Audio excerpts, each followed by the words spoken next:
What's up everybody, welcome back to the channel. Today we're returning to my series where we focus on the best fighters in the world.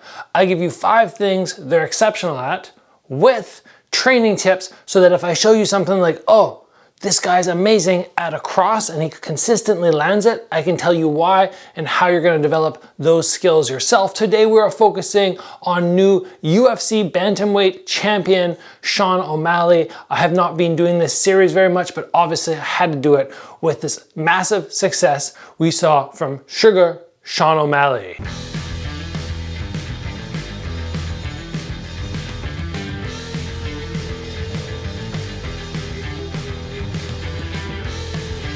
So as I mentioned, I have not been doing this series as much as normal. I think we're at something like episode 28, 29 now. There are so many other fighters which you can watch and learn from. I'll put the link up there for the playlist. Probably some of your favorite fighters I've already covered, but you can also drop in the comments below somebody you want me to cover in this series. Today we're talking about Sean O'Malley, and we're gonna start with point number 1. And that is very simply his ability to hit and move and hit and move. I love the way that he can cut angles and then dart back in and then exit. And what ends up happening is he makes his opponents miss so often. He tags them, all of a sudden he's gone, they're missing, and then he's back on them. Fortunately, I have some training drills that you can utilize which will help you so much in this department. I have to give credit to my brother for this because he went to a boxing gym. He learned these footwork tactics. I don't employ them that much for myself in my fights because in kickboxing, we more stand in tight. It's not a lot of bouncing because we got the big gloves on. We're not doing that sort of karate style in and out darting stuff, but still I can help you with this training. What we're gonna be looking to accomplish, actually very similar to what we'll see Manny Pacquiao do. Gonna tuck this in so my mic is not bouncing around. So we're gonna think as soon as we enter, we throw our punch combo. And then when we exit, we get right back in. That exit is just to essentially fake them out, make them think that we're trying to gain distance. Perhaps they relax, or perhaps they throw shots. After my attack and just my quick exit will allow those shots to miss, but then I spring back in. The footwork, very often for in and out and in, would be something like this. But we are gonna go out and in very quick. So I enter, I'm out, and I'm right back in. And we call this type of pad work when we're doing it, we'll say something like 1 out, 1 2. So jab out, jab cross. I can call anything. I could say jab cross out, jab cross hook. And then when I'm holding 1 2, I'll throw my jab, they'll be gone, and then I catch the next combo. 1 1 2 3. I could cut angles on that as well.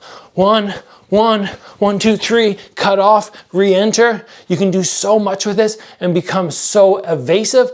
I suggest you try and add this into your shadow box and your bag work, and if you have pad holders who are good enough, have them call this type of stuff for you because O'Malley demonstrates just how effective it can be. The next thing which O'Malley is so good at, which makes him exceptional in my mind, is his ability to move backwards and hit. Many people are very good at punching stationary. They're very good when they're moving forward, but backing up and throwing shots is so much more difficult. For some reason, people get thrown off by the pattern of footwork and trying to get punches in.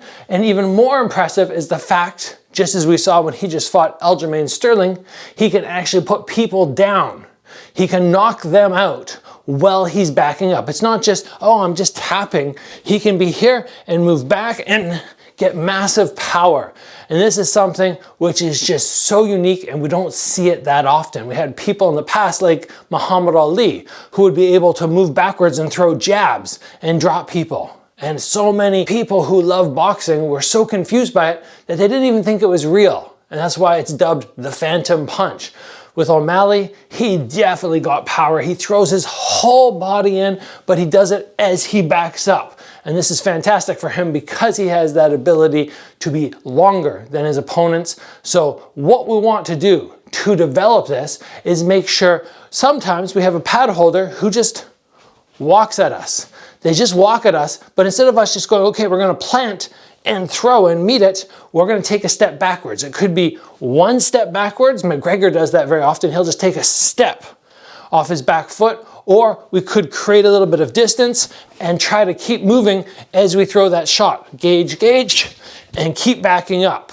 Pad holder just has to pressure you, pressure you, pressure you until they see that shot come, and then give you a little bit of a pushback, as they should when you're catching shots. The next element of O'Malley's striking, which makes him so good, is his feints. He's very rarely just standing still. It's not like he's standing here going, okay, I'll see what I can find. He's always playing away, sometimes a little tip of the head, sometimes a little twist of the hips, and all of this, just like Adesanya, keeps the opponent on edge. Both these guys are long-range fighters, lanky fighters for their weight class, so people want to get towards them. They want to step in, but they know they're going to have to get hit or block a shot at least before they get to that range.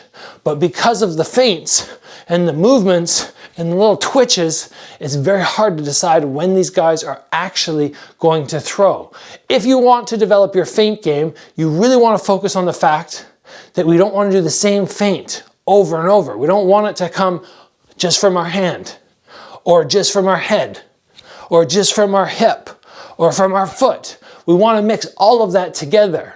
And one of the best things that you can do, I actually put up a video yesterday about my top 3 kickboxing tips. I'm going to link that one right up there. And what I said was, one of the best training tools is to have a mirror in front of you so you can see yourself. You don't always have a coach who can watch you and go, ooh, those feints are looking really realistic. I really believe that you're going to throw something. But if you watch yourself in the mirror and you're like, how does it look? Does it look kind of like this, or is my twitch too small, or is my twitch really big, or is it perfectly in between where you go, whoa, yeah, something's gonna come. If we can get that motion down by watching ourselves in the mirror, your feint game is gonna develop so much, because it's about selling a technique that's not actually coming to your sparring partner or opponent. Moving on to the next strength that Sean O'Malley has, it is understanding range.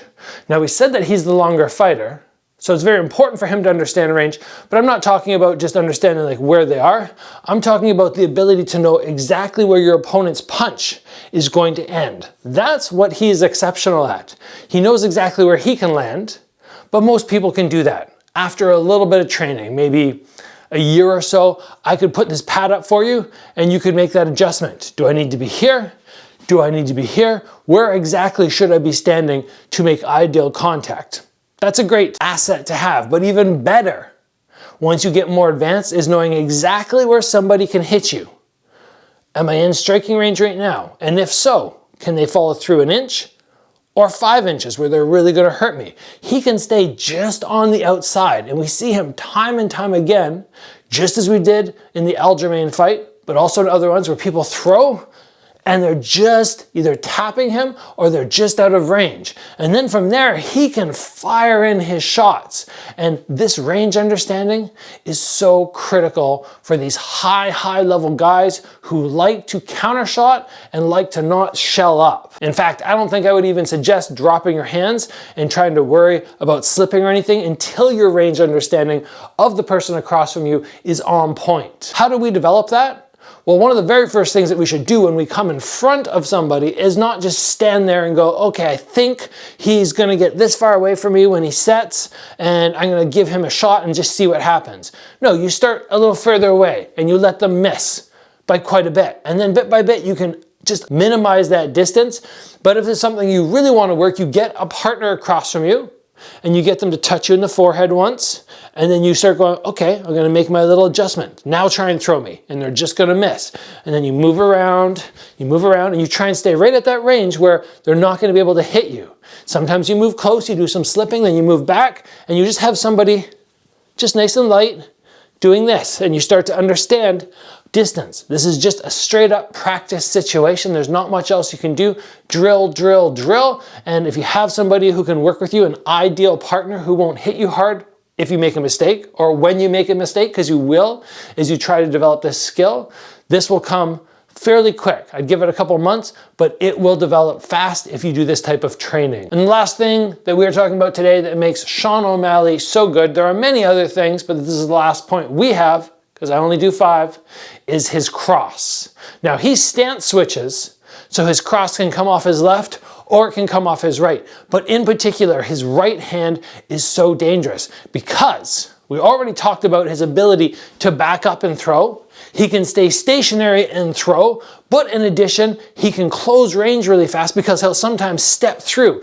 He'll be here and he'll go boom, and he'll hit people, and this thing can come from nowhere because of the lengthiness of his body and his ability to really throw his shoulder in. And actually, when he throws, it's kind of like that. But again, because of his range, he understands if he throws at his cross length that other people are going to miss. And then from there, he can slip backwards. But either way, with his mechanics and his ability to move backwards, stationary, forwards, that cross is so dangerous. In developing your cross to have one like Sean O'Malley, you really want to make sure you're maximizing your length. You're keeping everything really tight so you're not giving any indication that it's coming. No elbow flare, nothing where you kind of hint it's coming. It just pops out of nowhere. It's almost like somebody puts a string on your hand and then they just pull that string directly to the target, and then really going through and not worrying about just going hit. We're actually hitting the target and continuing through. Even if the shot starts to round a little bit, that's okay. I would suggest starting off and just really still working, getting your hand directly back to your head, because you don't want to play around with leaving your head exposed for too long. But this cross of Sean O'Malley is so fantastic. And like I said, I think it's because it can go backwards, stationary, or forwards, and he just gets so much body rotation in it. So to me, those are 5 of the main reasons that Sean O'Malley is just so amazing. Keep in mind, many people have started comparing him to Conor McGregor in many ways, the way they fight. I already have a video up on Conor McGregor. I see these two guys as very separate. Like, yes, they both have nice crosses. Yes, they're both good at range control, but they're very different fighters when I watch them. I enjoy watching them both, but I think we're gonna see Sean O'Malley do a fairly good job over the next few years and really develop his own style where a lot of people are gonna go, I want to fight like that guy. Very nice. Right? He's got all the parts of the game, and even if he has somebody like Aljamain who's good at takedowns, good at control, he's able to stuff that. Very impressive. So I hope you guys enjoyed this episode. If you did, please give it a like. As always, guys, train hard. I will see you back here soon for another video.